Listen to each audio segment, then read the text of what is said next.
صوفیاء کے اندر کچھ لوگ ایسے ہیں جن کو ملامتی کہا جاتا ہے، وَلَا يَخَافُونَ لَوْمَةَ لَائِمٍ، وہ کسی ملامت کرنے والے کی ملامت کی پرواہ نہیں کرتے۔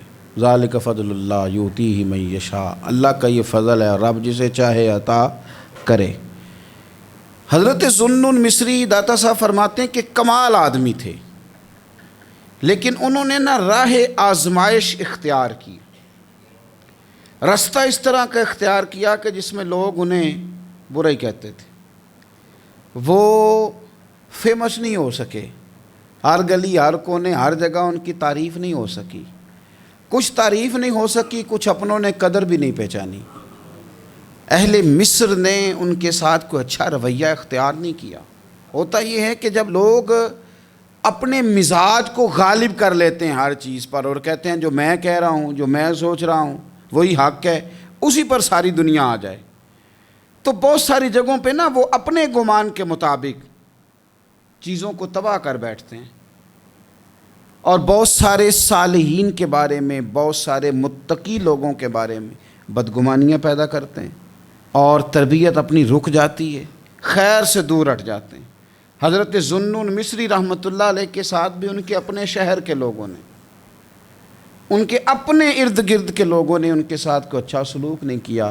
زندگی بھر کسی شخص نے بھی کوئی اس طرح کا رویہ ان کے ساتھ نہیں رکھا۔ ہاں، عقیدت مند لوگ تھے، محبت کرنے والے بھی تھے، لیکن اکثریت ان لوگوں کی تھی کہ جو ان کی طرف جب بھی نظر اٹھاتے تھے تنقید کی اٹھاتے تھے، طنز کی اٹھاتے تھے۔ داتا صاحب رحمۃ اللہ علیہ فرماتے ہیں کہ عقدہ تو اس وقت کھلا، راز تو اس وقت فاش ہوا، بات تو اس وقت لوگوں کے سامنے آئی جب ان کا انتقال ہوا تو ان کی پیشانی پہ لکھا تھا یہ اللہ کا دوست ہے، اور اس نے رب کی محبت میں وفات پائی ہے۔ اور فرماتے ہیں مصر کے لوگوں کی آنکھیں تب کھلیں کہ جب ان کا جنازہ دھوپ میں اٹھایا گیا تو پرندوں نے آ کے جنازے پہ سایہ کر دیا۔ اس وقت لوگوں کو پتہ چلا یہ تو دو باتیں تھیں۔ داتا صاحب کہتے ہیں لوگوں پتہ ہے تیسری بات کیا ہوئی؟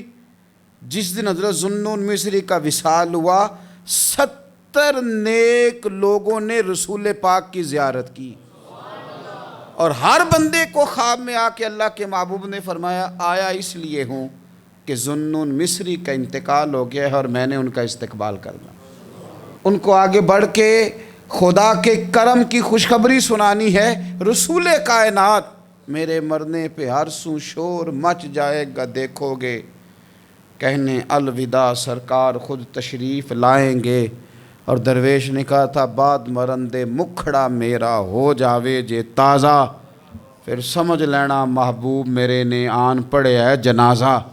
او بھائی یاد رکھیے گا، بہت سارے لوگ ایسے ہوتے ہیں کہ جن کی لوگ اس طرح قدر نہیں کرتے جتنے کہ وہ قیمتی ہوتے ہیں، لیکن یاد رکھیں ان لوگوں کو بھی یہ سمجھنا چاہیے، اس مثال سے ان کو بھی اپنی ذہن سازی کرنی چاہیے کہ لوگوں سے قدر کرانا ویسے اتنا ضروری بھی نہیں، زیادہ ضروری تو یہی ہے نا کہ رب رسول کی نظر میں بندے کا کیا مقام ہے۔ اگر وہاں مقام ہے تو پھر لوگوں کی گڈ بک میں آنا کو زیادہ ضروری بھی نہیں۔ اگر وہاں پاس ہے تو بس پھر جے کر سائیں وسون کچھ اجیاں نو، تو پھر کیڑا مائی دا لال اجاڑ سکتا ہے، پھر ضرورت کیا ہے اس قدر زیادہ پریشان ہونے کی۔ تو داتا صاحب رحمۃ اللہ علیہ یہاں فرماتے ہیں کہ کچھ اہل قدر وہ بھی تھے کہ دنیا والے تو قدر نہیں کر سکے، پر رب نے بڑی قدر فرمائی، اللہ کے محبوب علیہ السلام نے بڑے رحمت فرمائی، بڑی کرم نوازی فرمائی۔